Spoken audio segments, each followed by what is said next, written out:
प्यारे विद्यार्थियों, जैसा कि आपको पता है कि आपके बोर्ड ने आपके लिए मॉडल पेपर्स जारी किए हैं, 2-2 सेट हैं।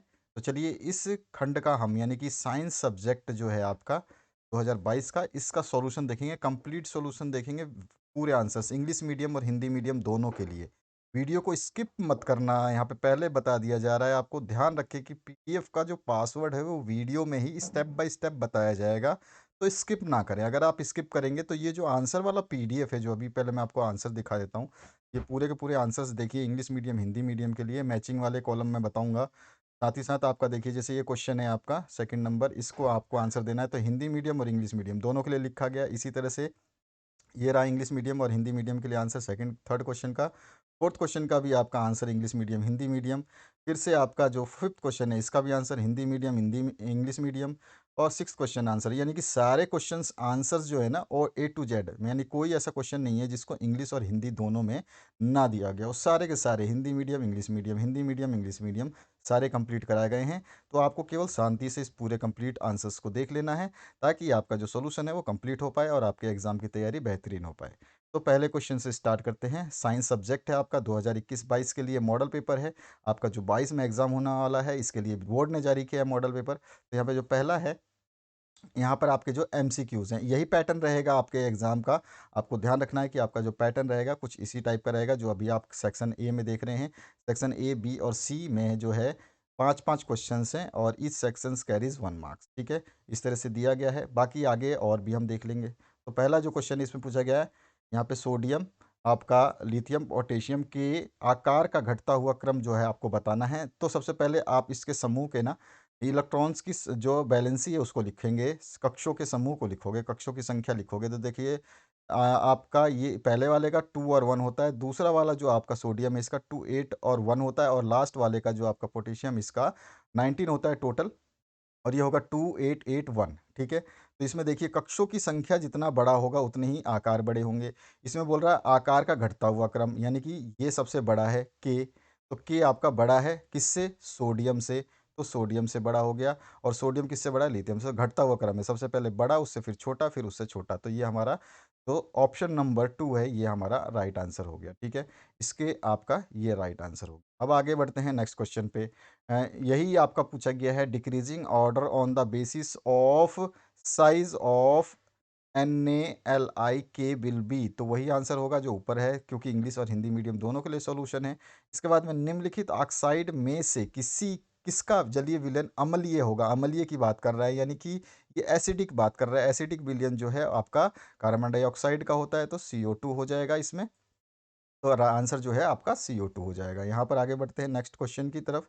इसमें पूछा गया एसिटिक अम्ल का IUPAC pack, IUP pack name या IUPAC नेम बताना है आपको, जिसको एथनोइक एसिड बोलते हैं, या फिर आप इसको हिंदी में भी एथनोइक अम्ल बोलेंगे। ठीक है, तो इसको आपको मैंने, अगर आपको ये IUPAC नेम वगैरह लिखने नहीं आते हैं तो इसके लिए वीडियो देख सकते हैं, वीडियो डिस्क्रिप्शन बॉक्स में आपकी प्लेलिस्ट में मिलेगी। और ध्यान रखना है आपको, बहुत चीज़ जो मैं बता रहा हूँ बार बार बार बताऊंगा, आपको बाद में परेशान होना पड़ेगा। अगर आप वन टाइम आराम से शांति से वीडियो देख लेते हो तो आपको ज़रूरत नहीं है दोबारा देखने की, लेकिन अगर आप थोड़ा सा स्किप करोगे तो आपको दूसरा बार देखना पड़ेगा, तीसरी बार स्किप करोगे फिर देखना पड़ेगा। तो स्किप करना गलती मत करना, टाइम आपका बचेगा। तो ठीक है, अगर आपको सॉल्यूशन नहीं चाहिए तो आप स्किप कर दीजिए, आपको ये पीडीएफ नहीं चाहिए तो आप स्किप कर सकते हैं, कोई दिक्कत नहीं है। यहाँ पर है आपका जो है ताप 27 डिग्री सेंटीग्रेड का केल्विन पैमाने में माप क्या होगा। तो आपको सभी को पता है, सेंटीग्रेड टू केल्विन कन्वर्ट करने के लिए इसमें 273 273 को जोड़ देते हैं। तो इसमें 273 जोड़ेंगे तो 300 K हो जाएगा। तो इसका आंसर क्या हो जाएगा, 300 K। क्यों, क्योंकि आपका 27 है, 27 यानी 27 है, 27 प्लस 273 यानी 273 को जोड़ोगे। हमेशा होता है केल्विन को, अगर डिग्री सेंटीग्रेड को केल्विन में कन्वर्ट करना है, बदलना है, तो आप उसमें 273 जोड़ दीजिए, कन्वर्ट हो जाएगा केल्विन में। ठीक है, तो ये आंसर हो गया, इसका आंसर 300 आ जाएगा। नेक्स्ट जो क्वेश्चन है, यदि वस्तु समतल दर्पण से 5 सेंटीमीटर की दूरी पर हो तो प्रतिबिंब की वस्तु से दूरी कितनी होगी। तो सबसे पहले समझ लीजिए समतल दर्पण। तो जैसे सपोज करिए यहाँ पे आपका समतल दर्पण है, ये रहा, जिसमें आप अपना चेहरा देखते हैं। ठीक है, ये आपका समतल दर्पण है। और सपोज करिए कि आप यहाँ पे जो है खड़े हैं, ठीक है, इस दूरी पे, और ये यहाँ से ये वाली जो डिस्टेंस है, ये दर्पण से यानी कि मिरर से, ये बोल रहा है कि 5 है, यही बोल रहा है, दर्पण से 5 सेंटीमीटर दूरी पर ये 5 है, ये डिस्टेंस जो है ये वाली दूरी 5 है। तो आप जब आप अपने आप को मिरर में देखते हैं तो आपको पता होता है कि आप जितनी मिरर से दूर खड़े हैं, मिरर के अंदर उतनी ही दूरी पर आपका जो है इमेज फ़ॉर्म होगा। यानी कि अंदर साइड में जो आपका इमेज फ़ॉर्म होगा, वो कहीं इतनी ही दूरी पर 5 सेंटीमीटर की दूरी पर ही आपका दोबारा आईने के अंदर जो है, पीछे, अंदर की तरफ देख लेना आप, कभी भी आप आईने के सामने जाके खड़े होके देख लेना। आप जहाँ खड़े हो उतना ही दूर आईने के अंदर दिखाई दोगे। यानी कि आपका जो है 5 सेंटीमीटर इधर और 5 सेंटीमीटर ये, यानी कि वस्तु से ये जो आपका इमेज बना वो टोटल 10 सेंटीमीटर दूर हो गया। यही पूछ रहा है कि 5 सेंटीमीटर पर दूरी पर जो है समतल दर्पण से कोई वस्तु है, तो प्रतिबिंब की वस्तु से दूरी यानी कि आपका ऑब्जेक्ट से जो आपका इमेज है उसकी डिस्टेंस कितनी हो गई? 5 + 5 10 हो गई, तो 10 सेंटीमीटर जो है इसका आंसर हो गया। अब आपको समझ में आ गया होगा ये क्वेश्चन। आगे बढ़ते हैं नेक्स्ट क्वेश्चन की तरफ। सेक्शन बी जो है इसमें क्या पूछा गया? इस खंड में 5 रिक्त स्थान है। चलो रिक्त स्थान वो सारा छोड़ो। यहाँ पे पहला है 10 ओम के 3 प्रतिरोध श्रेणी क्रम में, देखिए ध्यान रखना है, ये कौन से कनेक्शन में है? इनको कनेक्ट किया गया है सीरीज में। ध्यान रखना है, जो चीज़ बोला जाता है बस केवल इसी चीज़ को ध्यान रखना है आपको। तो इसको कनेक्ट किया गया है सीरीज में, ठीक है। और सीरीज का मतलब जो है श्रेणी क्रम, और श्रेणी क्रम में जो है प्रतिरोधों को R1 + R2 + R3 कर देते हैं। जितने भी R1 R2 R3 R4 R5 जी श्रेणी क्रम में हम उसको डायरेक्ट जोड़ देते हैं। तो 3 है 10-10 के, तो 10 + 10 + 10 3 बार 10 जोड़ देंगे क्योंकि हर एक 10-10 का है, तो ऑटोमेटिकली जो आंसर हमारा वो 30 आ जाएगा। तो 30 ओम्स जो है इसका हमारा रेजिस्टेंस होगा, और यही आपका पहला पासवर्ड है। ठीक है, पासवर्ड नोट करिए। पहला आपका जो पासवर्ड है इस पीडीएफ का वो 30 है। मैं आपको स्टेप बाय स्टेप पासवर्ड बताऊंगा, उस पासवर्ड को लिख लीजिए, एक साथ में सारे डिजिट को डाल देना, तो आपका ये पीडीएफ जो है खुल जाएगा। ध्यान रखना है ये बात। अगला जो क्वेश्चन है, यदि किसी बड़े इलाके से सारे कीटभक्षी चिड़ियाँ समाप्त कर दी जाए तो खालिस्तान का प्रकोप बढ़ जाएगा। देखिए यहाँ पे कीटभक्षी यानी कि जो है आपका इंसेक्ट वायरस को जो हम ख़त्म कर देते हैं, तो अगर ये ख़त्म कर देंगे तो ये चिड़िया जो है कीटभक्षी कीटों को खाएंगी नहीं, और कीटों को नहीं खाएंगी तो कीटों का क्या हो जाएगा? बढ़ जाएगा कीट। कीट जितना बढ़ेगा उतना ही मुश्किल हो जाएगी। यानी कि चिड़िया है नहीं तो कीटों को खाएगा कौन? तो ऑब्वियस सी बात है, क्या बढ़ेगा? कीटों का प्रकोप जो है, इंसेक्ट्स का जो है इन्फेस्टेशन वो बढ़ जाएगा। ठीक है, तो यहाँ पर इंसेक्ट्स आ जाएगा, यहाँ पे कीटों आ जाएगा। इसके बाद नेक्स्ट जो क्वेश्चन है, लक्षणों का पीढ़ी दर पीढ़ी पहुंचना अनुवांशिकी कहलाता है। सभी को पता है, अनुवांशिकी लिखें, अनुवांशिकता लिखें, कोई दिक्कत नहीं है। यानी कि transference of characters from generation to generation is called heredity, सभी को पता है। वक्र की क्रियात्मक इकाई है, यहाँ पर क्या है, क्वेश्चन थोड़ा सा अधूरा छोड़ दिया कंफ्यूजन पैदा करने के लिए। वक्र की क्रियात्मक इकाई होना चाहिए, वक्र की क्रियात्मक इकाई नहीं है, कोई बात नहीं, हमें पता है कि नेफ्रॉन जो है ये यूनिट है किसकी? किडनी की, तो हम इसका आंसर जो है नेफ्रॉन लिख देंगे। अगला जो क्वेश्चन है, समतल दर्पण द्वारा बना प्रतिबिंब सीधा, आभासी और कितना होता है? वस्तु के आकार का। यानी कि समतल दर्पण फिर से पूछा गया है, और समतल दर्पण अभी अभी हमने 10 जो ये साइज निकाला था ये भी आपका समतल दर्पण का था। समतल दर्पण वही दर्पण है जो आपके घरों में आप आईना लेकर के अपने आप को देखते हैं। तो ये क्या होता है, उसमें जो आईने में आप दिखते हो, तो ऐसा नहीं है कि आप अपने से छोटे या अपने से बड़े दिखते हो। यानी कि क्या है, आपका जो प्रतिबिंब है वो सीधा ही रहता है। ऐसा थोड़ी है कि आपका सिर नीचे हो जाता है और टांग ऊपर हो जाती है। तो आपका प्रतिबिंब सीधा बनता है, आभासी बनता है। आभासी यानी कि वर्चुअल, मतलब वो रियल इमेज नहीं है, वो केवल आप हट जाओगे तो इमेज भी हट जाएगा, तो वो आभासी बनता है। और वस्तु के आकार का यानी कि आपके आकार का, यानी जो वस्तु उसमें दिखाई देती है उसी वस्तु के आकार का वो बनता है, same size as the object. ठीक है, यहाँ पर हो गया। अब आते हैं नेक्स्ट। याद रखिए, यदि आप अपने परीक्षा के प्रश्न पत्र उत्तर के लिए भेजना चाहते हैं तो हमारे व्हाट्सएप नंबर पर साफ साफ फोटो की पीडीएफ बनाकर भेज सकते हैं। ये जो व्हाट्सएप नंबर है, अभी स्क्रीन आपके नीचे चल रही है, यहाँ पर आप नीचे की तरफ देख रहे हो एक स्क्रीन चल रही है, उसके ऊपर व्हाट्सएप नंबर भी है। और आपको बताया है कि आपके जो आंसर्स हैं वो प्लेलिस्ट के अंदर मिलेंगे, तो उस प्लेलिस्ट को भी विजिट करना, डिस्क्रिप्शन बॉक्स में अवेलेबल है सब कुछ, तो वहाँ से आप उनको विजिट करके देख लेना। अगला जो है सेक्शन सी में आ गए हैं, जिसमें हमें जोड़ियाँ मिलानी है। तो सबसे पहले हम जानते हैं कि पारा जो है ये क्या है? तो पारा जो है ये एक धातु है। क्या है? ये एक धातु है, यानी कि मेटल है। तो हम इसको क्या कर देंगे? धातु पे यानी कि मेटल से तो मिला देंगे। अगला जो इसमें पूछा गया, सोडियम हाइड्रोक्साइड। तो सोडियम हाइड्रोक्साइड जो है ये क्या है? तो ये क्षार है। क्षार का मतलब क्या होता है? आपका जो है बेसिक है। ठीक है, अब उसके बाद में ये अल्कालाई बोल दो आपको। ठीक है, और इसके बाद में आपका जो डायनामो है, ये आपको ऊर्जा का स्रोत माना जाता है। डायनामो से क्या बनाते हैं हम? ऊर्जा बनाते हैं। और विरंजक चूर्ण जो है, ये क्या होता है? रोगाणुनाशी होता है। वाटर में मिलाते हैं रोगाणुओं को नष्ट करने के लिए। और पारिस्थितिक तंत्र जो है, पारिस्थितिक तंत्र यानी इकोसिस्टम जो है, ये ए जी टेस्ले द्वारा जो है दिया गया था। इसकी डेफिनेशन, इसके बारे में समझाया गया था, काफ़ी चीज़ें इन्होंने समझाई है। तो इस तरह से हमारा ये जो है आंसर कंप्लीट होता है। सारे के सारे आंसर्स हमने मैच कर लिए। इसी तरह से इंग्लिश में भी हम मैच कर सकते हैं। मरकरी जो है आपका अल्काइल है, ठीक है, सॉरी, मरकरी जो है आपका मेटल है। सोडियम हाइड्रोक्साइड अल्काली है। डायनामो जो है सोर्स ऑफ एनर्जी है। और ब्लीचिंग पाउडर जो है ये जर्मिसाइड्स है। और इकोसिस्टम जो है एजी टेंसली है। इसके बाद आते हैं नेक्स्ट क्वेश्चन पे। ये जो मैसेज बार बार लिखा आ रहा है, ये लिखने का जानते हो आपको इन सभी चीज़ों को लिखने में कितना टाइम वेस्ट होता है? केवल आप लोगों के लिए, आपकी सावधानी के लिए कि आप जल्दबाजी ना करो, समझो क्वेश्चन पेपर को, ताकि आपसे क्वेश्चन पेपर का पासवर्ड और साथ ही साथ इसके आंसर्स छूटे ना, क्योंकि मैं सब कुछ बताने वाला हूँ। आपको दो परख नलियाँ दी गई हैं। इनमें से एक में अम्लीय तथा दूसरे में क्षारीय विलयन है। यदि आपको केवल लाल लिटमस पत्र दिया गया है, तो आप प्रत्येक परख नली में रखे गए विलयन की प्रकृति की पहचान कैसे करेंगे? देखिए ध्यान से, जिसमें आपको क्या है, दो परख नलियाँ दी गई हैं। इसमें से एक में अम्लीय तथा दूसरे में क्षारीय विलयन है। यदि आपको केवल लाल लिटमस पत्र दिया जाए, तो आप प्रत्येक परख नली में हमको दो दे या तीन दे, हम सभी को कर सकते हैं। तो यहाँ पर मैंने तीन के लिए लिख दिया है, आप चाहें तो यहाँ पे टू कर देंगे।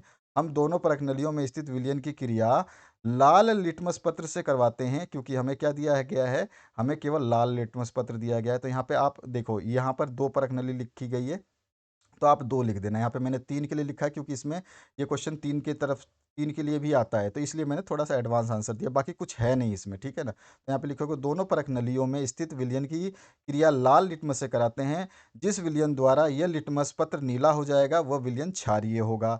अब इस नीले लिटमस पत्र की क्रिया शेष, अगर तीन होते तो ठीक है, अगर शेष जो है आप किससे करवा देंगे? अब आप नीले लिटमस पत्र की क्रिया शेष विलयन से करवाते हैं। जिस विलयन द्वारा यह लिटमस पत्र पुनः लाल हो जाएगा, वह विलयन क्या है? अम्लीय होगा।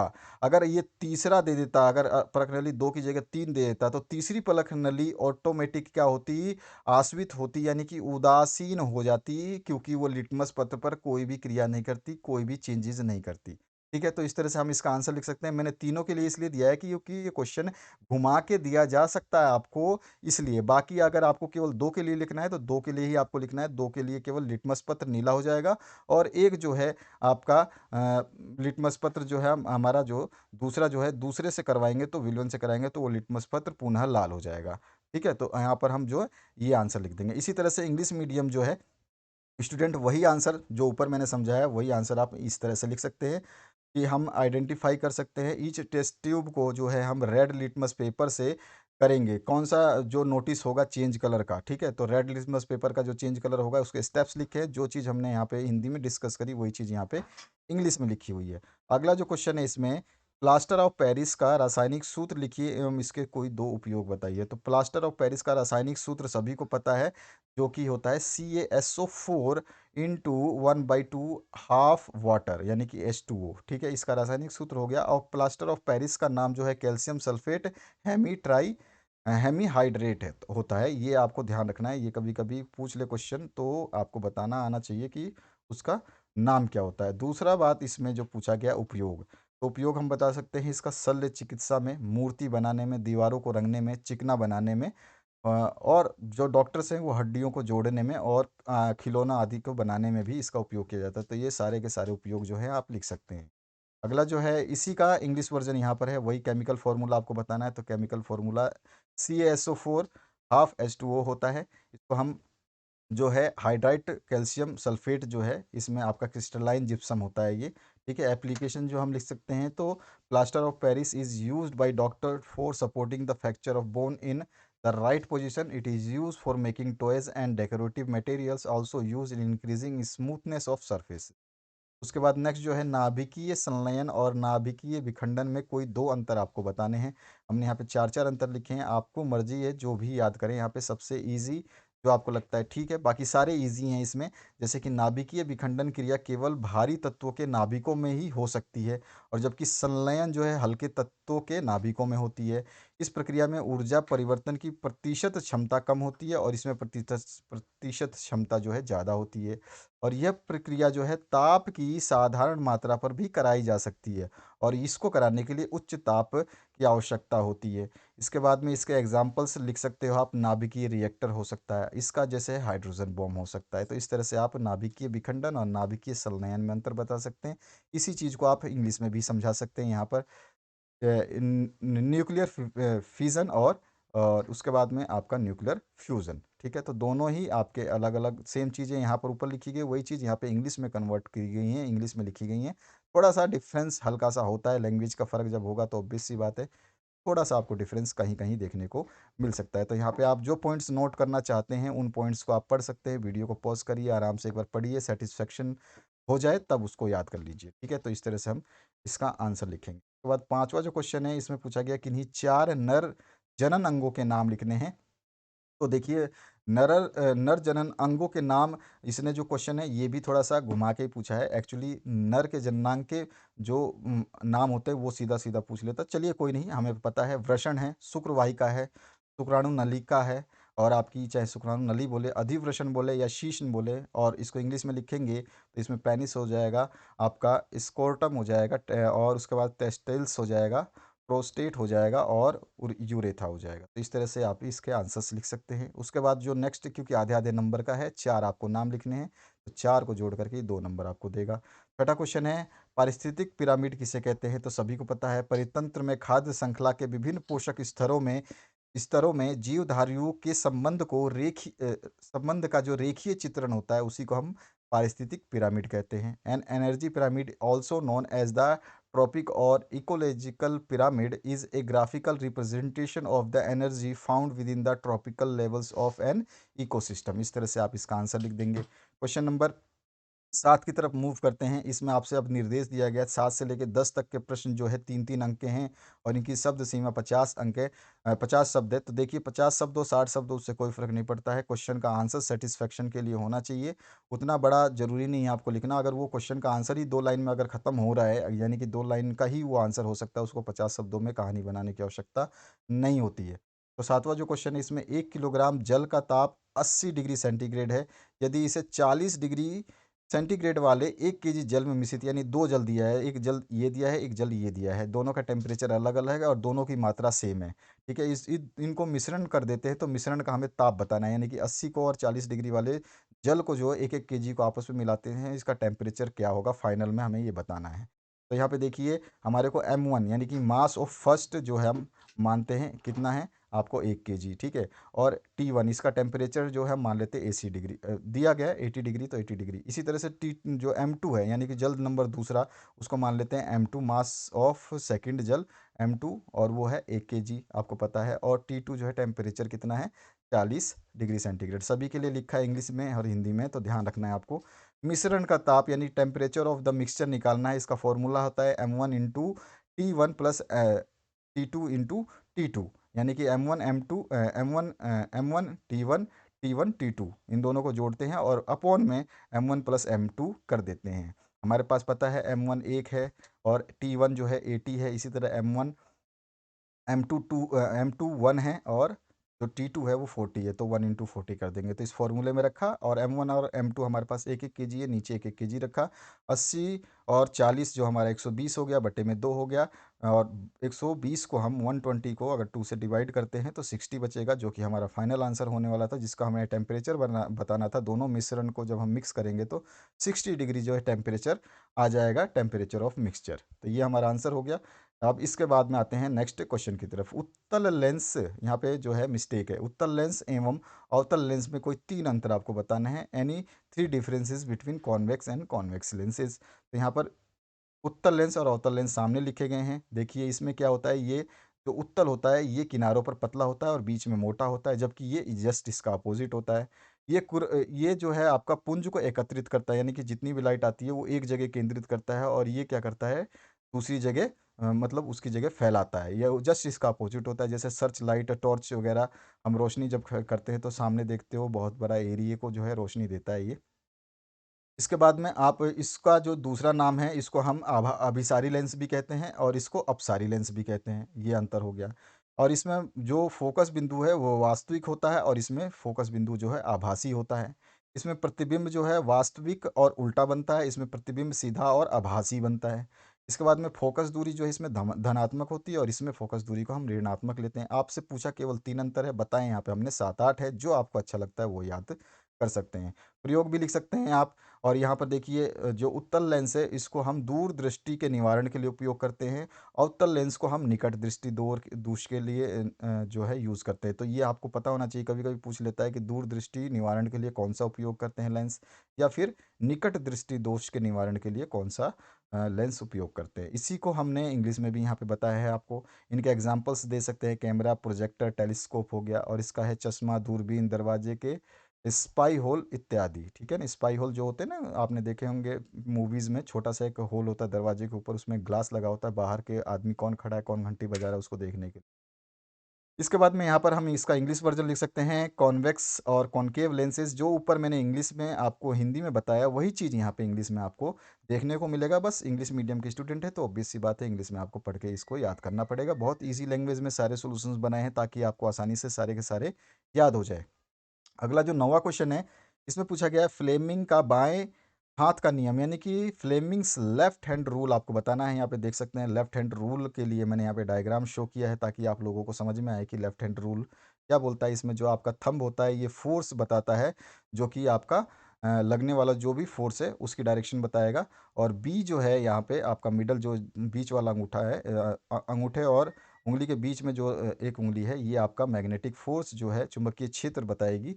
और एक जो है आपका तीसरा उंगली जो है आई यानी करंट बताती है। तो यहाँ पर हम इसको लिख सकते हैं, यदि हम अपने बाएं हाथ के अंगूठे तथा उसके पास वाली दोनों उंगलियों को इस प्रकार फैलाए कि तीनों परस्पर लंबवत रहें, तब यदि अंगूठे के पास वाली उंगली चुंबकीय क्षेत्र बी की दिशा को तथा मध्य उंगली चालक की धारा आई की दिशा बताए, तो अंगूठा चालक पर लगने वाले बल एफ को एफ की दिशा बताएगा। यही जो है फ्लेमिंग के बाएं हाथ का नियम है। ठीक है। और आपका जो पासवर्ड है, एक और आपका जो पासवर्ड था उसको नोट कर लीजिए ताकि आपको ध्यान रहे। जो आपका पासवर्ड नेक्स्ट है वो है 60। ठीक है। नेक्स्ट जो है आपका पासवर्ड केवल 60। इससे पहले एक पासवर्ड बता चुका हूँ, ये आप पासवर्ड आपको नोट करके रखना है, ध्यान रखना है। पासवर्ड्स जो हैं वीडियो में बताए जाएंगे समय अनुसार। तो ये दूसरा पासवर्ड है जो 60 है आपका। इसके बाद नेक्स्ट पासवर्ड मैं बताऊंगा आगे चल।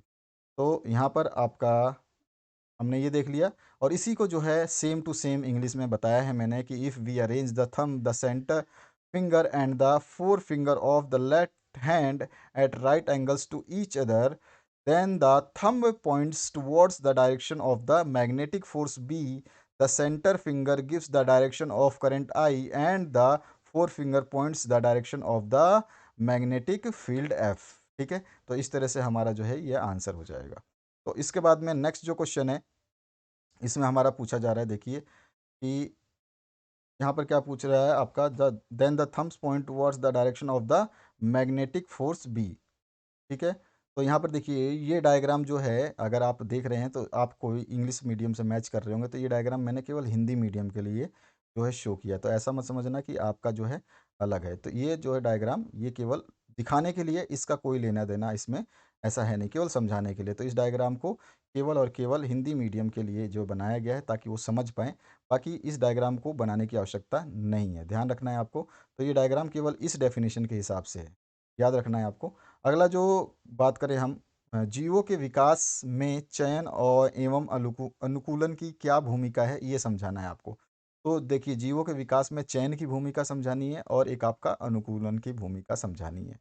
देखिए प्राकृतिक चयन द्वारा प्रकृति में योग्यतम जीवों की उत्तरजीविता को चुना जाता है। ऐसे जीवों का समूह प्राप्त होता है जो अपने पूर्वजों से गुणों में भिन्न होता है, अर्थात इनके द्वारा जैव विकास प्रमाणित किया जा सकता है, यानी कि अलग संतति जो है विकसित होती है। उदाहरण के लिए अगर हम बात करें, जब मच्छरों को मारने के लिए डीडीटी कीटनाशी जो है वो पहली बार प्रयोग किया गया तो अधिकांश जो मच्छर मर गए, लेकिन कुछ ऐसे मच्छर थे जिन पर डीडीटी का कोई प्रभाव नहीं हुआ और वो जीवित बच गए, और पीढ़ी दर पीढ़ी उनकी संख्या में वृद्धि होती गई। इसका मतलब है कि वो अलग तरह के जो है मच्छर थे जिन्होंने अपने आप को वृद्धि करके अपनी संख्या को बढ़ाया। तो यहाँ पर हम देख रहे हैं कि जो डीडीटी है, इस प्रतिरोधी मच्छरों को पूरी आबादी जो है ख़त्म नहीं कर पाई और एक नई आबादी ने जन्म लिया। इसी तरह से नई जाति उत्पन्न होती हैं, ठीक है? तो यहाँ पर हम जो बोल सकते हैं चयन की भूमिका, और इसी तरह से आपका जो है विकास में अनुकूलन की भूमिका जो हम बता सकते हैं। समस्त जीव अपने आपको वातावरण के अनुसार परिवर्तित कर देते हैं, जिस कारण उन्हें वातावरण में रहने के लिए आसानी होती है। जीवों के इस गुण को अनुकूलन कहते हैं। तो जैसे-जैसे टेम्परेचर या एटमॉस्फेयर चेंज होता है, तो जीव भी अपने आप को उसके हिसाब से बदलते रहते हैं, ताकि उनको उनकी लाइफ जो है आसानी से वो अ व्यतीत कर पाएँ या फिर उसको जी पाएँ।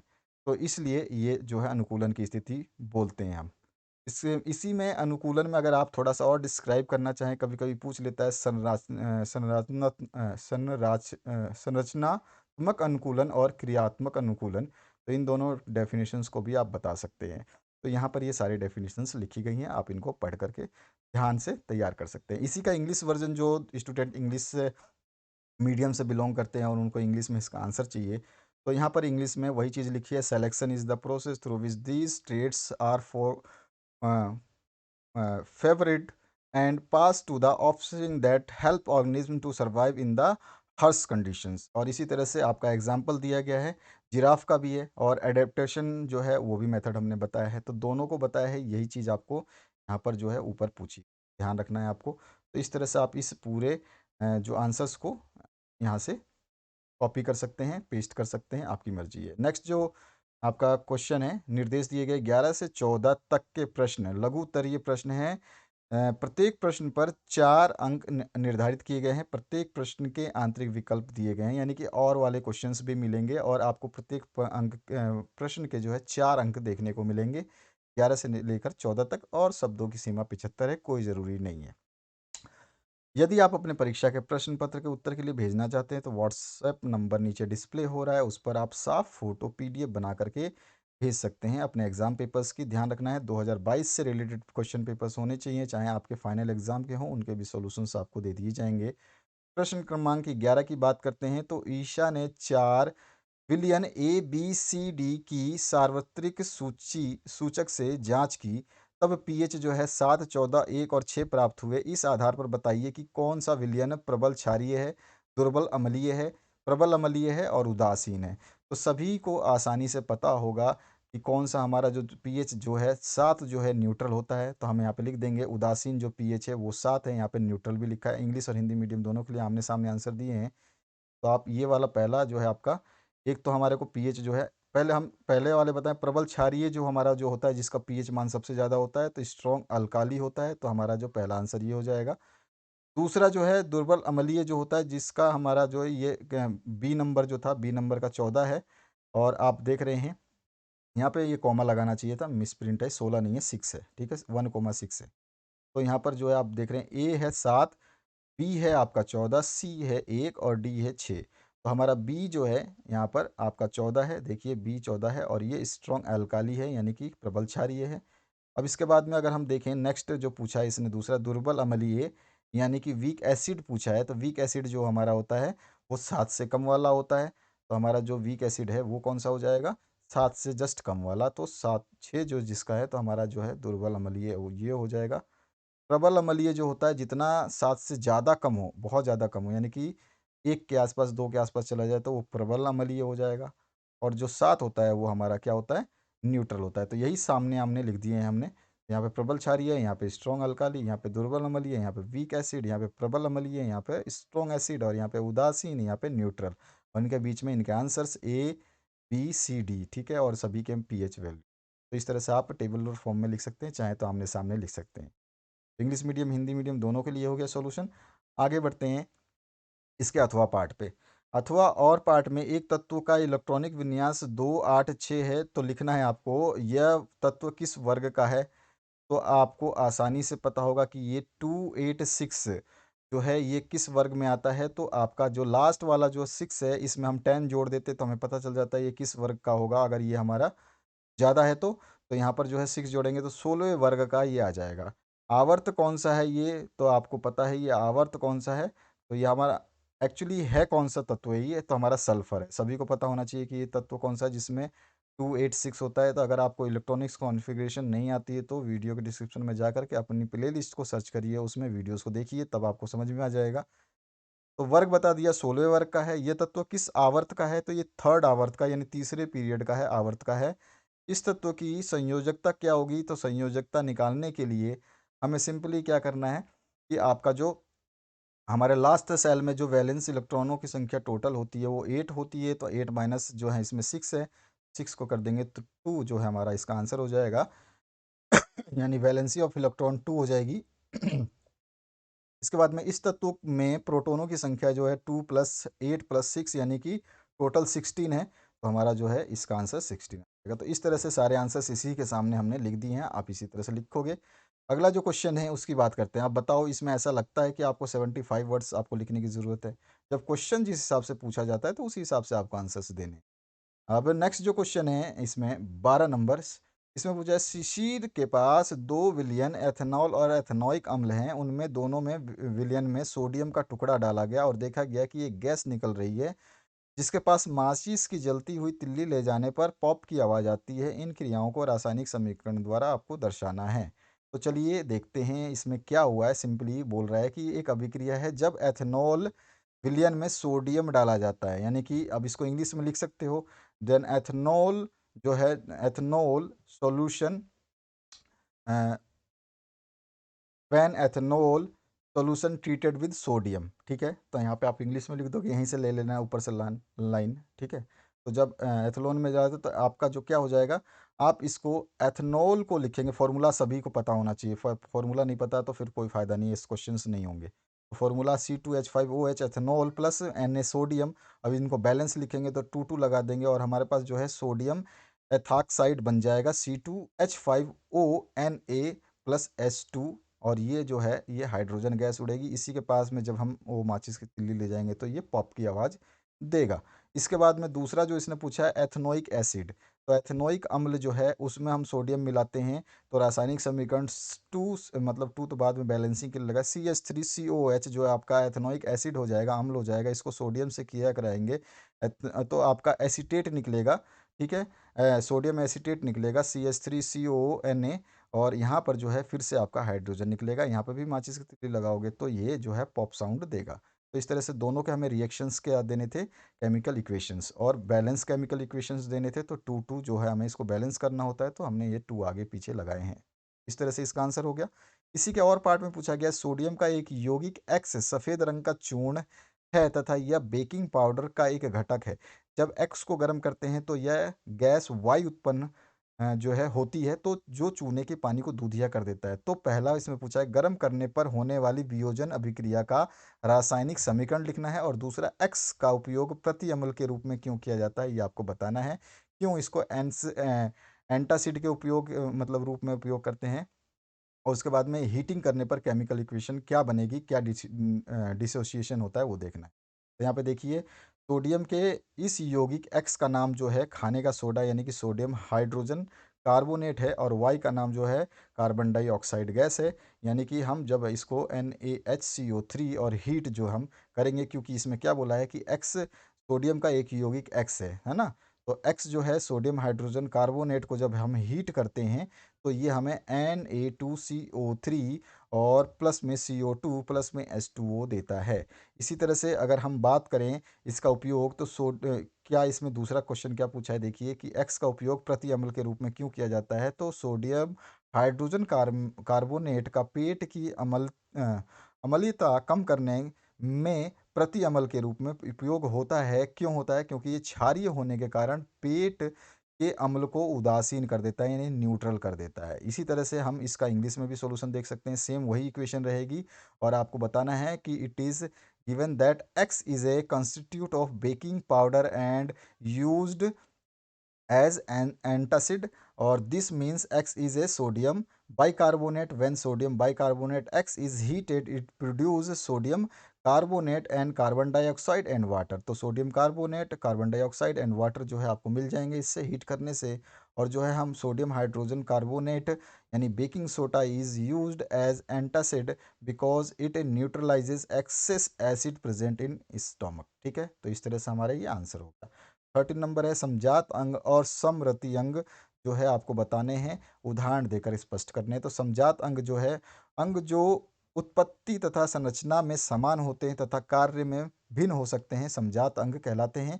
ये संरचना इस बात को प्रमाणित करती है कि इनको धारित करने वाले जीव विकासीय दृष्टि से जुड़े हैं, और यह संरचना बाहर से देखने पर अलग अलग दिखाई देगी परंतु आंतरिक संरचना जो है समानता प्रदर्शित करती है। उदाहरण के लिए आप देख सकते हैं, यहाँ पर आंसर भी लिखा हुआ है कि पक्षी के पंख होते हैं, घोड़े के अग्रपाद, मनुष्य की बाजू, गाय के अग्रपाद, मेंढक के अग्रपाद और पक्षी के पंख। यहाँ पक्षी, मानव, मेंढक, छिपकली के दिए गए सारे के सारे ये समजात अंगों के एग्जाम्पल्स हैं। इस तरह से आप डायग्राम बना देंगे।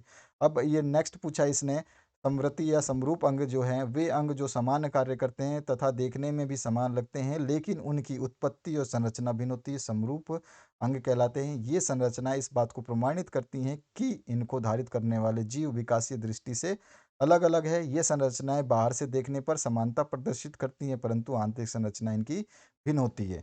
उदाहरण के लिए हम लिख सकते हैं कीट के पंख तथा पक्षी के पंख, और कीट के पंख तथा चमगादड़ के पंख, चने के पौधे तथा मटर के पौधे में प्रतान। यानी कि ये दोनों के दोनों जो है इनकी संरचनाएं जो है कार्य क्या है पंखों का, उड़ना। तो ये दोनों सामान्य कार्य करने लगते हैं और देखने में भी समान होते हैं लेकिन संरचना जो है इनकी अलग अलग होती है। अब इस तरह से आप इसको इंग्लिश में भी लिख सकते हैं, होमोलोगस और आपका एनालोगस ऑर्गन्स। एग्जांपल्स दे सकते हैं जो मैंने ऊपर दिए हैं, वही चीज़ हमने यहाँ पे लिख दी है और हिंदी में आपको समझा दिया। इंग्लिश में जो स्टूडेंट्स इंग्लिश में पढ़ना चाहते हैं वो आसानी से पढ़ सकते हैं, याद भी कर सकते हैं। हिंदी और इंग्लिश में सोल्यूशन मिलने का फ़ायदा ये है कि आपको नहीं समझ में आता तो एक बार आप हिंदी में देख लोगे तो आपको इंग्लिश जल्दी से जल्द आ जाएगी। इसके और पार्ट में जो है मनुष्य में लिंग निर्धारण की प्रक्रिया को जो है आपको लिखना है, right the process of sex determination in man. तो इसका बहुत ही सिंपल आंसर है, नर व मादा युग्मक जनन के द्वारा युग्मकों का निर्माण करते हैं। नर में एक्स और वाई युग्मक तथा मादा में केवल एक्स युग्मक निर्मित होते हैं। नर के एक्स युग्मक जब मादा के एक्स युग्मक के साथ संलयित होते हैं तो मादा संतति का निर्माण होता है यानी कि लड़की होगी। जब नर के वाई युग्मक मादा के एक्स युग्मक के साथ संलयित होते हैं तो नर संतति का निर्माण यानी कि लड़का होगा। अतः मानव में निषेचन के फलस्वरूप 50% मादा संतति और 50% नर संतति होने की संभावना होती है। इस प्रकार लिंग निर्धारण में वाई गुणसूत्र जो है या कि नर युग्मक जो है महत्वपूर्ण भूमिका निभाते हैं, क्योंकि ये वाई जो है अगर ये किसी के साथ भी लगता है तो ये अपने आप में चेंजेस कर देता है। इस तरह से आप डायग्राम जरूर बनाएंगे ताकि आपको एग्जाम में पूरे नंबर मिल जाए। यहाँ पे एक्स वाई जो है मेल का है, यहाँ पे फीमेल के लिए डबल एक्स है। अब एक्स से अगर इसका एक्स मिल जाए, जो कि आप देख रहे हैं ये एक्स है, अगर इससे इसके एक्स से इसका एक्स मिल जाए तो डबल एक्स हो जाएगा जो कि आपका मादा हो जाएगी। इसका फिर दूसरा वाला एक्स भी अगर इसके एक्स से मिल जाए तो भी मादा ही होगा। इसका जो वाई है, इसके वाई से इसका एक्स मिल जाए तो आपका नर होगा। इसके वाई से ये दूसरा वाला एक्स मिल जाए तो भी नर होगा। तो यानी 50-50, 2 बार मादा 2 बार नर जो है बन रहे हैं। इस तरह से आप इस डायग्राम को बना सकते हैं और जो है आप लिख देंगे मानव में लिंग निर्धारण और ये वाला स्टेप लिख देंगे, आंसर कंप्लीट हो जाएगा बहुत ईजी वे में। और इसी को इंग्लिश में आप लिख सकते हैं, वही चीज़ सेम चीज़ जो मैंने इंग्लिश ऊपर पढ़ी है वही चीज़ यहाँ पर जो है हिंदी में इंग्लिश में भी कन्वर्ट किया है, इंग्लिश में भी लिखा है। तो आप इसको पूरे को इसी तरह से याद करेंगे और इंग्लिश वाले बच्चे जो हैं इस डायग्राम के द्वारा भी बता सकते हैं। इजी डायग्राम है, हिंदी मीडियम की इंग्लिश मीडियम कोई भी आप चाहें तो ये डायग्राम आपको समझ में आता है ये बना लीजिए, अगर आपको ये समझ में आता है तो ये डायग्राम बना लीजिए। ध्यान रखना है कि पीडीएफ का पासवर्ड वीडियो में ही बताया जाएगा स्टेप बाय स्टेप, तो स्किप ना करें। और इससे पहले मैंने आपको जो है 2 बार पासवर्ड बता दिए हैं, अलग अलग दोनों पासवर्ड, उनको ऊपर देख लेना। अगर कोई स्किप कर गया है तो वापस से जा करके चेक कर। क्रमांक नंबर 14 जो है, पौधे प्रकाश के प्रति संवेदी होते हैं, क्या आप इस कथन से सहमत हैं, क्यों और क्यों नहीं? तो हाँ, पौधे जो है प्रकाश के प्रति संवेदी होते हैं, क्योंकि यदि पौधे के तने के शीर्ष भाग पर किसी दिशा से निरंतर प्रकाश मिलता रहे तो उसके विपरीत दिशा की प्रविभाजी कोशिकाओं को मिलने वाली सूचनाओं के कारण कोशिकाओं का अधिक तेजी से विभाजन जो है होता है, जिससे पौधे का तना आपतित प्रकाश की दिशा की ओर झुक जाता है। इससे अनुमान लगाया जा सकता है कि पौधों में विशेष रासायनिक पदार्थों के रूप में सूचनाओं का आदान प्रदान होता है, जिससे उनकी विभिन्न जैविक क्रियाएं संचालित होती हैं। अतः इससे यह सिद्ध किया जा सकता है या होता है कि पौधे जो है प्रकाश के प्रति संवेदी होते हैं। इस तरह से हम इसका आंसर लिख देंगे, हमारा आंसर कंप्लीट हो जाएगा। इसी को आप इंग्लिश में इस तरह से लिख सकते हैं, जो चीज़ ऊपर मैंने हिंदी में समझाई है वही चीज़ आपको इंग्लिश में नीचे लिखी गई। उसके बाद में नेक्स्ट जो है अथवा पाठ, सिराओं से हमेशा अनाक्सीकृत रक्त का बहाव नहीं होता। क्या आप इस कथन से सहमत हैं, या क्यों नहीं और क्यों? तो वही आप इसी टाइप का थ्योरेटिकल आंसर है, आप चाहें तो लिख सकते हैं इस और पार्ट को भी। इसके बाद में इसका 15 से 16 नंबर जो क्वेश्चन है ये 5-5 नंबर के हैं, और आंतरिक विकल्प इसमें अवेलेबल हैं। शब्दों की सीमा 100 है। और यहाँ पर जो 15 क्वेश्चन, एक मछली तालाब की सतह से 75 सेंटीमीटर गहराई पर प्रतीत होती है, तो उस सतह की वास्तविक गहराई आपको बतानी है, जिसमें आपको जल का अपवर्तांक यानी रिफ्रैक्टिव इंडेक्स ऑफ वाटर जो है दे रखा है 4/3। तो यहाँ पर जो है आप सिंपली क्या है, हमारे को देख क्या रखा है here, refractive index of water, यानी कि यहाँ पानी का अपवर्तांक जो है म्यू से हम डिनोट करते हैं, mu of water is equals to 1.33, यानी कि 4/3 दे रखा है। एंड वर्चुअल डेप्थ, यानी कि वर्चुअल डेप्थ आभासी गहराई कितनी है, 75 सेंटीमीटर, जो क्वेश्चन में हमारे को दे रखी है। ठीक है, यहाँ पे जो हिंदी में लिखा है वो हिंदी वाले स्टूडेंट लिखेंगे, जितना इंग्लिश में मैं बता रहा हूँ वो इंग्लिश में लिख देंगे। हम जानते हैं कि वी नो दैट, यहाँ पे जो आपका ये फॉर्मूला जो है अपवर्तांक ऑफ वाटर यानी कि refractive index of water is equals to वास्तविक गहराई अपॉन आभासी गहराई, यानी कि आपका एक्चुअल डेप्थ या रियल डेप्थ अपॉन में वर्चुअल डेप्थ हो जाएगा। अतः यानी कि सो रियल डेप्थ या actual depth is equals to हो जाएगा जो आपका रिफ्रैक्टिव इंडेक्स ऑफ वाटर जो गिवन है इनटू में आपका वर्चुअल डेप्थ। ठीक है, यहाँ से हम इसी फॉर्मूले से निकाल लेंगे, इसको इधर ले जाएंगे। हमें निकालना है क्या, वास्तविक गहराई, तो वास्तविक गहराई को यहीं छोड़ दोगे तो आपके पास में आभासी गहराई इधर चला जाएगा, तो इससे इससे मल्टीप्लाई हो जाएगा। समझ में आया, इसी फॉर्मूले को हम यूज़ कर रहे हैं, इसी फॉर्मूले को यूज़ कर रहे हैं, बस केवल क्रियक गुणा यानी कि वज्र गुणा या क्रॉस मल्टीप्लिकेशन यूज़ कर रहे हैं बस। तो यहाँ पे ये फॉर्मूला बन गया। अब इस फॉर्मूले में वर्चुअल आभासी गहराई को क्या बोलते हैं, वर्चुअल डेप्थ। आप वर्चुअल डेप्थ लिख दोगे। अब आपके पास म्यू ऑफ वाटर दे रखा है 4/3, और आभासी गहराई यानी कि आपको क्या दे रखी है 75 सेंटीमीटर, यानी कि वर्चुअल डेप्थ को लिख दोगे 75, इंटू में कर दोगे तो 3 से काटोगे इसको, यह कट जाएगा 25 बार में, 25×3 = 75, और 25 से 4 को गुणा करोगे तो 100 सेंटीमीटर, यानी कि 100 सेंटीमीटर जो है एक्चुअल डेप्थ डेप्थ डेप्थ जो है आएगा। यही क्वेश्चन में हमसे पूछा गया है। ठीक है, अगला जो क्वेश्चन है, अथवा में वायु जो है प्रकाश वायु से 1.5 अपवर्तांक वाले कांच प्लेट में प्रवेश करता है। कांच में प्रकाश की चाल हमें बतानी है। यहाँ पे निर्वात में प्रकाश की चाल यानी वैक्यूम में लाइट की स्पीड जो है 3 × 10⁸ मीटर पर सेकंड दे रखी है। तो देखिए, refractive index of glass plate जो है हमें दे रखा है कितना 1.5, यानी कि हिंदी में लिखेंगे कांच की प्लेट का अपवर्तांक जो है ये n/1 मान लिया। ठीक है, n/1 हम मानते हैं, मतलब क्योंकि हमें जो है निकालना है तो उसी हिसाब से मान लेंगे, क्योंकि light enters to the glass, तो दो माध्यम हो रहे हैं ना, तो एक माध्यम हम मानते हैं। कांच की प्लेट जो है अपवर्तांक n/1 ये है 1.5 दिया गया है। और माध्यम एक में प्रकाश की चाल यानी कि speed of light in medium 1, यहाँ पे अगर इंग्लिश वाले स्टूडेंट लिखना चाहते हैं तो ये वर्ड लिखेंगे इंग्लिश में यहाँ पे। तो speed of light in medium 1 is equals to 3 × 10⁸ metre per second, जो कि हमें दिया गया है क्वेश्चन में। और माध्यम दो में हमें प्रकाश की चाल निकालनी है, यानी कि speed of light in medium 2 हमें फाइंड आउट करना है।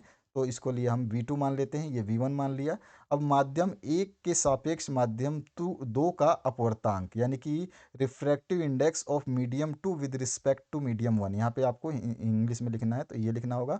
यहाँ पे प्रथम माध्यम का में प्रकाश की चाल यानी कि speed of light in medium 1, यहाँ पे आप ऊपर लिख दोगे, और अपॉन में speed of light in medium 2, जो इंग्लिश मीडियम के स्टूडेंट है तो ऊपर नीचे लिख दोगे, यही है ऊपर लिखा है, मैंने इंग्लिश में भी लिखा है। तो आप ऊपर नीचे लिख दोगे। अब आपको पता है कि ये speed of light in medium 1 V1 है, और speed of light in medium 2 V2 है, तो V1/V2 हो जाएगा। n/1 तो आपको पता ही है दे रखा है 1.5, तो 1.5 n/1 की जगह रख देंगे। V1 हमारे को दे रखा है 3 × 10⁸ मीटर, तो यहाँ पे हम इसको रख देंगे। V2 हमें निकालना है, क्रॉस मल्टीप्लाई करेंगे 1.5 नीचे आ जाएगा।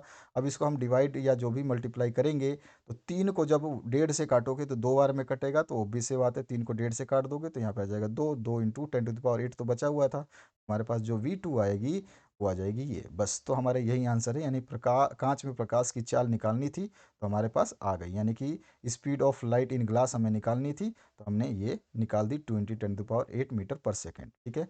अगला जो क्वेश्चन है 16 नंबर, विद्युत मोटर का वर्णन निम्नलिखित शीर्षकों के अंतर्गत करना है, जिसमें नामांकित आरेख, सिद्धांत और कार्यविधि बतानी है, यानी labelled sketch, principle and working mechanism बताना है। सबसे पहले रेखांकित जो है सबसे पहले हम बनाते हैं डायग्राम। डायग्राम बनाने के साथ साथ में हम परिभाषा भी देंगे। विद्युत मोटर ऐसी युक्ति है जो विद्युत ऊर्जा को यांत्रिक ऊर्जा में परिवर्तित करती है। इस तरह का डायग्राम छोटा सा बना सकते हैं। N pole, S pole, ABCD हमने इस कॉइल का नाम दे दिया। यहाँ पर जो है आपके बुशेस लगे हैं हमें, कार्बन बुशेस, V1 V2 दे दिया। ठीक है। और यहाँ पे हमने बैटरी जो है यहाँ पे प्लस माइनस से कनेक्ट करके विद्युत मोटर का जो रेखा चित्र सिंपलेस्ट वे में बना दिया। अब इसके बाद में हमें ये नामांकित चित्र हो गया, पहला पूछा। दूसरा, अब सिद्धांत। सिद्धांत क्या होता है? तो सिद्धांत यह विद्युत चुंबकीय प्रेरण के सिद्धांत पे काम करता है। जब धारावाही चालक को चुंबकीय क्षेत्र में रखा जाता है तो उस पर एक बल आरोपित होता है। इस बल की मदद से विद्युत ऊर्जा यांत्रिक ऊर्जा में परिवर्तित हो जाती है। अगर कोई पार्ट पूछे तो पार्ट आप बता सकते हो, इसकी आवश्यकता नहीं है, क्वेश्चन में नहीं पूछा है, लेकिन आपको पता होना चाहिए पार्ट भी कभी कभी पूछ, तो ये पार्ट आप बता दोगे। इसके बाद थर्ड पार्ट पूछा है कार्यविधि। तो कार्यविधि हम बता सकते हैं, जब आर्मेचर से विद्युत धारा प्रवाहित होती है तो आर्मेचर पर चुंबकीय क्षेत्र में बल आरोपित होता है। ये सारा आपने पढ़ा हुआ है, अच्छी तरीके से आपने रटा हुआ है, क्योंकि आपको ये क्वेश्चन इंपॉर्टेंट लगा होगा। आपने भी जानते हैं कि ये विद्युत मोटर वाला बहुत ही महत्वपूर्ण प्रश्न रहता है। तो ये नामांकित चित्र जो है, इसी चित्र को हमने यहाँ पे डिस्क्राइब किया है। ठीक है। तो यहाँ पर आप 4 पॉइंटों में इसको खत्म कर सकते हैं। तो ये आपका आंसर कंप्लीट हो जाएगा। जो इंग्लिश मीडियम के स्टूडेंट है वो भी आप डायग्राम ये वाला बनाएं। देखिए वही डायग्राम है, बस यहाँ पे थोड़ा कलरफुल है। चाहे तो आप यही डायग्राम सेम टू सेम बना सकते हैं, तो आपकी मर्जी है। बाकी यहाँ पे नॉर्थ पोल, साउथ पोल और यहाँ पर जो है ABCD आपको लिख देना है। उसके बाद में लेवल डायग्राम बनाने के बाद में आप लिख देंगे, an electric motor is a device which converts the electrical energy into mechanical energy. उसके बाद में आप इसके प्रिंसिपल बता देंगे। The principle behind the electric motor is based on the Fleming's left hand rule के हिसाब से काम करता है। और इसमें फिर हम वही चीज़ लिख देंगे, an electric motor works on the principal that when A rectangular coil is placed in a magnetic field and a current is passes through it, a force acts on the coil which rotate its continuously, hence electrical energy is converted in the mechanical energy। Simple सा है इसका principal. और इसके बाद में आप working जो है समझाएंगे, जैसा कि मैंने अभी आपको ऊपर बताया। जो चीज़ हमने डायग्राम में बनाया है वही चीज़ हम इसमें समझा देंगे। तो 3 छोटे छोटे पैराग्राफ लिख करके पूरा का पूरा समझा देंगे। इस डायग्राम को बनाना आप इंग्लिश मीडियम वाले, क्योंकि इसमें आपका जो है कोयल का नाम PQRS है और ऊपर वाले में कोयल का नाम जो है वो आपका ABCD है। तो ABCD वाले हिंदी वाले बना लें और इंग्लिश वाले जो है PQRS वाला बना करके इसको डिस्क्राइब कर सकते हैं अच्छी तरीके। अगला जो इसका और पार्ट है, प्रयोगशाला में ओम के नियम के सत्यापन का वर्णन आपको इन बिंदुओं के आधार पर करना है। तो प्रयोगशाला विधि तो आपको करवाई होगी, इसमें कुछ नहीं है, प्रैक्टिकल टाइप है, जो आप प्रैक्टिकल करते हैं उसी को आपको लिखना है इसमें। अगला जो है 17 से 18 नंबर क्वेश्चन 6 अंकों के हैं और 150 शब्दों की इसने क्या करिए जो है सीमा निर्धारित करिए। इसका कोई लेना देना नहीं, कोई फर्क नहीं। चलो, प्रश्न क्रमांक जो 17 है, जंग लगने के विद्युत रासायनिक सिद्धांत को समझाना है। क्या होगा जब संतुलित समीकरण लिखना है? पोटेशियम परमैंगनेट को गर्म किया जाए और कार्बन की ऑक्सीजन के साथ क्रिया की जाए, क्या होगा? तो आपको अब ना हमें क्या लिखना है, रिएक्शन लिखना है। ठीक है। देखियो, संतुलित रिएक्शन लिखना है, ध्यान रखना है, संतुलित समीकरण लिखना है। बाकी ऐसे ने पूछा नहीं क्या होगा, मतलब संतुलित समीकरण लिखिए। ठीक है। तो यहाँ पर चलिए, पहला तो आपका जंग जो है इसका रासायनिक सिद्धांत क्या है? तो जंग का विद्युत रासायनिक सिद्धांत सभी को पता है। ये वाला फॉर्मूला आपको याद करना होगा। एक को कैथोड पे क्रिया हो जाएगी, एक एनोड पे क्रिया हो जाएगी। तो दोनों हिसाब से जो है आपका इसमें लिख दोगे आंसर। तो इस तरह से आप इससे आंसर को लिख सकते हैं। यहाँ पर देख लीजिए इस पूरे आंसर को, इसमें कुछ भी ऐसा नहीं है। कैथोड पर जब ऑक्सीजन की उपस्थिति से इलेक्ट्रॉन जल अणुओं द्वारा ले जाते हैं तो OH नेगेटिव हाइड्रोक्सिलिक का निर्माण होता है। वही इक्वेशन हमें यहाँ पे शो करनी होती है। एनोड पर क्रिया जो होगी वो भी हम बता देंगे। इसके बाद में आपका जो है कंप्लीट हो, इसमें ये रिएक्शंस बहुत इंपॉर्टेंट है, ये रिएक्शंस ही आपको लिखनी होंगी। उसके बाद में नेक्स्ट जो आ रहा, नेक्स्ट जो आपका इसी का पार्ट है इंग्लिश वर्जन। तो इंग्लिश में भी हमने यहाँ पे आंसर लिखा है ताकि इंग्लिश मीडियम के स्टूडेंट्स को कोई परेशानी ना हो।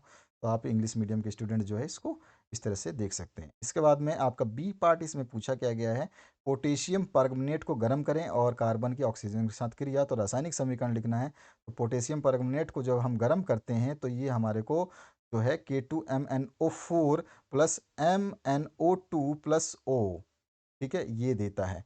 और यहाँ पर जो है CO प्लस O2 ये कार्बन डाइऑक्साइड देता है। तो इस तरह से हमारे दोनों रासायनिक समीकरणों को लिखना है। अगर आपको रासायनिक समीकरणों को समझना है तो वीडियो के डिस्क्रिप्शन में जा करके हमारी जो दूसरी वीडियोज़ हैं उनको देख करके समझ सकते हैं, क्योंकि जब तक आपको इनके फॉर्मूले याद नहीं होंगे, इनके बारे में कुछ पूरा नॉलेज नहीं होगा, तब तक आप इन क्वेश्चंस को सॉल्व आसानी से नहीं कर पाएंगे। अगला जो है इसी का और पार्ट, आपको कोई तत्व दिया है, आप कैसे पहचानोगे कि ये धातु है अधातु, इसके 3 तरीके बताने हैं। और इसके बाद में निम्न अभिक्रियाओं के लिए संतुलित समीकरण लिखना है। एल्युमिनियम की जल वाष्प से अभिक्रिया और जिंक ऑक्साइड की सोडियम हाइड्रोक्साइड से क्रिया। ठीक है, तो चलिए देखते हैं। सबसे पहले हम जो है, हमको दिया क्या गया है कि पहचानेंगे धातु है अधातु। तो धातु अधातु को पहचानने के लिए हमें इनके भौतिक गुणों के आधार पर पहचान सकते हैं। This can be identified on the basis of physical property. तो भौतिक गुण क्या क्या हो सकती है? अवस्था यानी स्टेट हो सकती है, तन्यता यानी टेंसिलिटी हो सकती है, और चालकता यानी कंडक्टिविटी हो सकती है। तीन ही पॉइंट पूछे, 3 पॉइंट से हम धातुओं में यानी मेटल्स में अवस्था कैसी होती है? सॉलिड, यानी कि हम टच करके महसूस करके उसको महसूस कर सकते हैं, स्टेट बता सकते हैं। टेंसिलिटी कैसी होती है? तो धातुओं की टेंसिलिटी होती है, यानी तन्ने होते हैं, चाहे कैसा भी धातु हो तन्ने जरूर होगा, उसको खींच करके हम कुछ ना कुछ बना सकते हैं, चाहे वो उसको गर्म करके खींचना पड़े, चाहे वो ठंडा करके खींचना पड़े, या ठोक के खींचना। कंडक्टिविटी ऑब्वियस सी बात है, धातु है मेटल है तो वो सुचालक जरूर होंगे। अधातु की बात करें नॉन मेटल, तो इसकी अवस्था जो हमेशा नॉन मेटल्स की गैसीय अवस्था होगी, जिसको देखना पकड़ना मुश्किल होगा। दूसरी बात जो है, हम छू छा नहीं सकते, पकड़ नहीं सकते। टेंसिलिटी की बात करें तो तन्यता तो इसमें होती ही नहीं है, क्योंकि हम पकड़ नहीं सकते, तो तन्यता बन नहीं सकती। और कंडक्टिविटी ऑब्वियस सी बात है नहीं मिलेगी, नॉन मेटल है तो नॉन मेटल्स जो हैं कंडक्टर नहीं होते हैं, तो यहाँ पे नो आ जाएगा। तो इस तरह से हम इसके फिजिकल के आधार पर, फिजिकल कैरेक्टरिस्टिक्स के आधार पर हम इसको कर सकते हैं। इस तरह का टेबल बना करके आप एक लाइन लिखोगे, इन्हें भौतिक गुणों के आधार पर पहचाना जा सकता है। भौतिक गुण यहाँ पे लिख देंगे, अवस्था, तन्यता, चालकता या स्टेट। ये जो है स्टेट हो जाएगा आपका, टेंसिलिटी हो जाएगा, और आपका कंडक्टिविटी हो जाएगा। मेटल के लिए सॉलिड यस, सॉलिड फिर यस यस, तो दोनों तो टेंसिलिटी में इस तरह का टेबल बना दो। बी पार्ट में आपसे दो समीकरण पूछा है। एक तो पूछा है आपसे जिंक एल्युमिनियम जो है विद वाटर वेपर से रिएक्शन कराएं, और reaction of sodium hydroxide with zinc oxide. तो दोनों रिएक्शंस को यहाँ पे हमने कंप्लीट कराया है, इनको आप देख सकते हैं। इस तरह से आपका ये दोनों को बैलेंस करके आपको आंसर लिखना है। बैलेंस केमिकल इक्वेशन लिखनी है, नहीं तो आपका आंसर जो है उसमें नंबर काटे जाएंगे। तो ये आप बैलेंस केमिकल इक्वेशन लिख सकते हैं। सबसे पहली बात मैंने आपको ऊपर ही बताई थी कि आपको इन केमिकल्स के नाम और इनके फॉर्मूला पता होने चाहिए, तभी जाके आप केमिकल इक्वेशंस को लिख पाओगे। उसके बाद बैलेंसिंग की बात बाद में आती है। अगर फिर भी आप चाहते हैं इस टाइप के वीडियोज़ को समझना, तो वीडियो के डिस्क्रिप्शन बॉक्स में अपनी प्लेलिस्ट को ज़रूर विजिट करें। 18 नंबर क्वेश्चन जो है, सिराओं में कपाट पाए जाते हैं, धमनियों में नहीं, और आमाशय में स्त्रावित HCl के कोई 3 कार्य। तो देखिए, शिराएं शरीर के विभिन्न भागों से रक्त को एकत्रित करके हृदय में डालती हैं। यह ऊपर की तरफ स्थित होती हैं। शिराओं की दीवार पतली तथा अपेशीय होती हैं, इसलिए शिराओं में कपाट होते हैं जो रक्त को पीछे बहने से रोकते हैं। जबकि धमनियां रक्त को हृदय से शरीर के विभिन्न भागों पर तक जो है वितरित करती हैं। ये सामान्यतः गहराई में होती हैं, और धमनी की दीवार जो है मोटी और पेशीय होती है, इसलिए धमनियों में कपाट नहीं होते हैं। तो ये कपाट होते हैं नहीं होते हैं, ये रीज़न हमने बता दिया। अब इसका इंग्लिश वर्जन वही चीज़ है, आप इंग्लिश में भी आप इसको देख सकते हैं, समझ सकते हैं, सेम टू सेम है। इसके बाद में इसका बी पार्ट पूछा है, जो HCl है उसके कार्य बताने हैं हमारे पेट में। तो ये एंजाइम पेप्सिन की क्रिया के लिए आवश्यक अम्लीय परिस्थितियों का निर्माण करता है। ये प्रोटीन पर कार्य करने के लिए पेप्सिन को सक्रिय करता है। यह प्रोटीन की संरचना को भी नष्ट कर देता है, ताकि एंजाइम उन्हें आसानी से पचा सकें, और ये भोजन के साथ मिल जाता है और भोजन में मौजूद बैक्टीरियाज को जो है मार देता है, और उसको सड़ने से भी बचाता है। तो इस तरह से ये हमारा जो है बी का आंसर हो जाएगा, और ये पूरा कंप्लीट आंसर इंग्लिश और हिंदी मीडियम। इसका जो और पार्ट है, पीयूष ग्रंथि को मास्टर ग्रंथि क्यों कहते हैं, और मादा में कोई 3 द्वितीयक लैंगिक लक्षण जो है आपको सेकेंडरी जो है आपको बताना है, सेक्सुअल कैरेक्टरिस्टिक्स ऑफ फीमेल। सबसे पहले आपको ग्रंथि की पीयूष ग्रंथि को मास्टर ग्रंथि क्यों कहते हैं? तो देखिए, पीयूष ग्रंथि को मास्टर ग्रंथि कहा जाता है क्योंकि यह हार्मोन शरीर में कई अलग अलग प्रतिक्रियाओं को नियंत्रित करता है। ये शरीर की ज़रूरतों को महसूस करता है, और पूरे शरीर में विभिन्न अंगों और ग्रंथियों को उनके कार्य को विनियमित करने और उपयुक्त वातावरण बनाए रखने के लिए संकेत भेजता है। यह रक्त प्रवाह में विभिन्न प्रकार के हार्मोन को स्रावित करता है, जो प्यूटरी ग्रंथि से दूर दूर की कोशिकाओं तक सूचना प्रसारित करने, उनकी गतिविधि को नियंत्रण करने के लिए संदेशवाहक के रूप में कार्य करता है। उदाहरण के लिए प्यूटरी ग्रंथि प्रोलैक्टिन का उत्पादन करती है, जो दूध उत्पादन को प्रेरित करने के लिए स्तन पर कार्य करता है। प्यूटरी ग्रंथि भी हार्मोन का स्राव करती है, जो अधिवृक्क ग्रंथियों, अंडाशय और वृषण पर कार्य करते हैं, जो बदले में अन्य हार्मोन का उत्पादन करते हैं। और अपने हार्मोन्स के स्रावण के माध्यम से प्यूटरी ग्रंथि चयापचय, विकास, यौन परिपक्वता, प्रजनन, रक्तचाप और कई अन्य महत्वपूर्ण शारीरिक क्रियाओं और प्रतिक्रियाओं को नियंत्रित करती है। तो ये प्यूटरी ग्रंथि की इतनी सारी विशेषताएं हैं, जिसकी वजह से इसको मास्टर ग्रंथि कहा जाता है। इसी को हमने हिंदी इंग्लिश मीडियम के स्टूडेंट्स के लिए भी यहाँ पे बताया है। तो आप उसको, जो चीज़ मैंने ऊपर बताई है वही चीज़ मैंने नीचे भी बताई है, ऐसा नहीं है कि कुछ अलग हो। इसका बी पार्ट जो है, इसमें पूछा गया है, right any three secondary sexual characteristics of female. तो द्वितीयक लैंगिक लक्षणों में से हम बता सकते हैं महिलाओं में देखने वाले कुछ बदलाव जो है द्वितीय लैंगिक लक्षणों में। एक तो है आपका स्तन का विकास, हल्का मांसलता और तीखी और ऊंची पिच वाली आवाज़ और वसा के जमाव के कारण कूल्हों का चौड़ा होना। या फिर आप इसको इंग्लिश में जो स्टूडेंट्स लिख सकते हैं वो लिख सकते हैं, some of the changes that appears in females are development of breast, lighter musculature, और उसके बाद में shrill and higher pitch voice और broadening of hips due to the fat deposition. तो इस तरह से ये आपका सॉल्यूशन हुआ पूरे कंप्लीट पेपर का। इसके आगे जो है आपका सेकंड मॉडल पेपर भी है, जिसको सॉल्व किया जाएगा आपके एक्टिवनेस के बाद में, आपके कमेंट्स के बाद में सॉल्व किए जाएंगे ये पेपर्स। और आपका जो अंतिम पासवर्ड है वो 80 है इस वीडियो का। तो आप इस तरह से 3 चरणों में आपको पासवर्ड बताया गया, तीनों चरणों के पासवर्ड को जब एक साथ डालोगे तो ये पीडीएफ डिस्क्रिप्शन बॉक्स में अवेलेबल है, उसको आप डाउनलोड कर सकते हो विद आंसर, पूरा आंसर आपके साथ ऐसे जैसे लिखा हुआ है इसमें, डायग्राम वगैरह सब कुछ उसमें आपको मिल जाएगा। और जो सेकंड मॉडल पेपर है आपका, इसको जब हम सॉल्व करेंगे तो आप उस समय देख लेना, लेकिन उसको सॉल्व करने से पहले आपके कमेंट्स का इंतज़ार रहेगा कि आप इसके सॉल्यूशंस चाहते हैं इसी तरह से या फिर नहीं।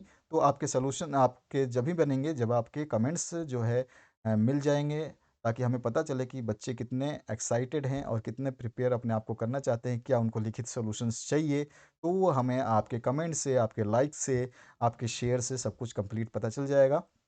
यहाँ पर जो है आयनन ऊर्जा का बढ़ता हुआ क्रम लिखना है, उस वाले पेपर में जो है आयनन ऊर्जा का घटता हुआ क्रम पूछा था।